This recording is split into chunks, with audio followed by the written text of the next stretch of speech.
Here's Anish Easwar.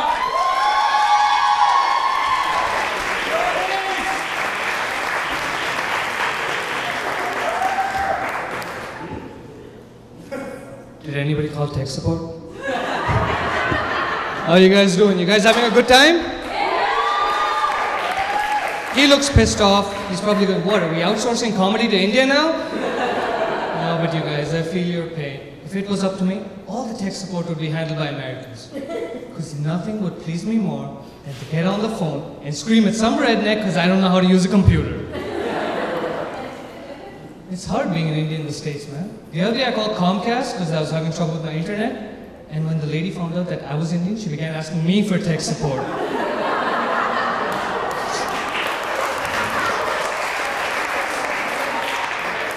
So after I explained to her why she could no longer see that guy she was stalking on Facebook, she hung up on me. Just like that. She didn't even give me the opportunity to ask if she was willing to fill out a short survey about the quality of my services.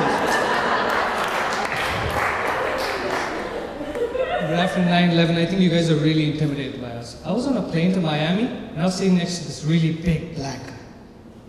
And the moment he saw me, he freaked out. Now you know when you can make a fully grown black man wet himself, you're intimidated. As I saw him hyperventilating, I laughed so hard the grenades almost fell out of my pocket.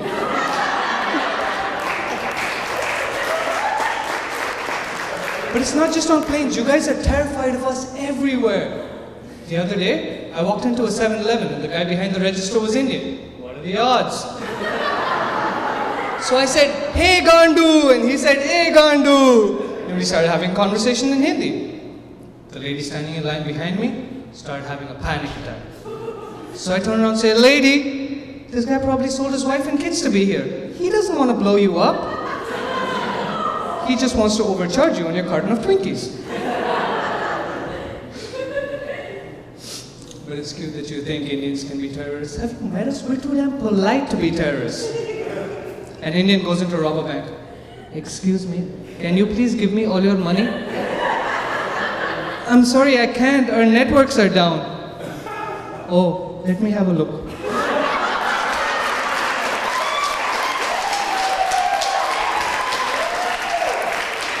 That should fix the problem. Is there anything else I can help you with? Thank you. Come again.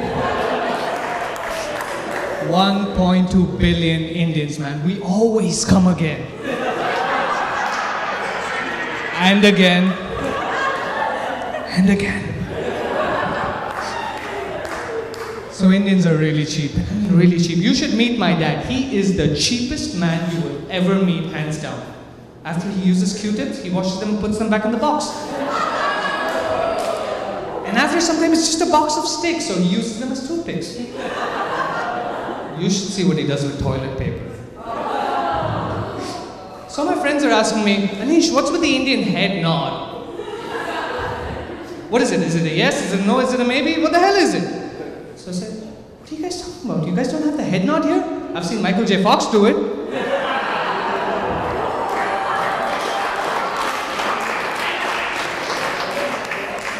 So sex has come a long way in the last century. Science has discovered the existence of a G-spot. But personally, I don't think men will ever find it. You see, we don't like asking for directions. I recently started dating this Cuban girl. And I love Cuban women because they let you have sex with them before you marry them. Or before you meet the parents. Or before you take her out to dinner. Or before you say hi.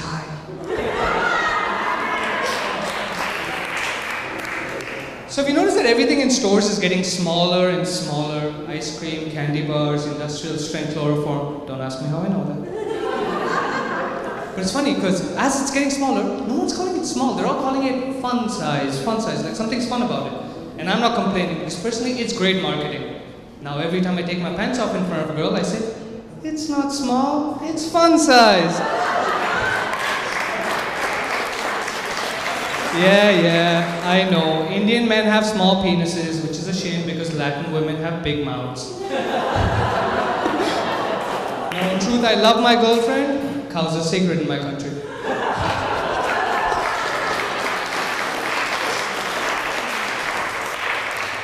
So the other day, my girl comes up to me, hugs me from behind, and says, Anish, you're so amazing. I just want to put you in a box and take you home with me. And I freaked out. Because that's probably what the first white man said before he took the first Indian as a slave. So I have a question for all you stoners in the room. Have you ever been so high that you literally order a fuck ton of food? She's like, yeah, I know what you're talking about. Been there, done that.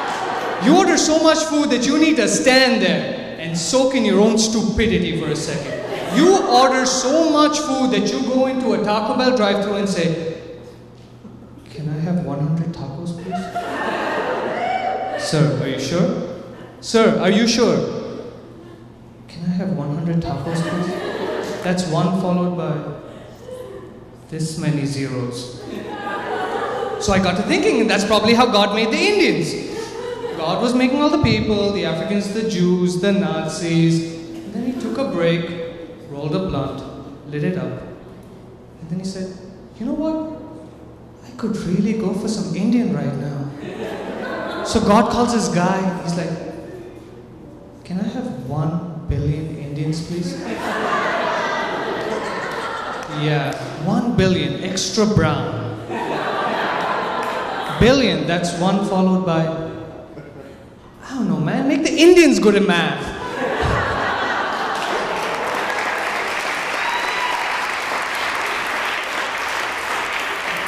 So Thanksgiving was a while back, and I'm sorry, I hate Thanksgiving. Because I was told that it's a day when the pilgrims give thanks to the Indians. But not a single pilgrim came up to me and said thank you. And what's up with Black Friday? There are nearly enough black people in shopping malls to be calling it Black Friday. You should just call it Friday and call it Black Memorial Day instead. So I wasn't feeling well last week and I went to see my doctor, and after he diagnosed me, he said, take this bucket, go to the other room, poop in the bucket, then pee on the poop, then put it over your head for 10 minutes. So I took the bucket to the other room, pooped in the bucket, then peed on the poop, and put it over my head for 10 minutes. And I tell you, 10 minutes later, I felt great. So I went up to him and said, doctor, that was amazing. What was wrong with me? He said, oh, you were just homesick. Thank you. Have a good night.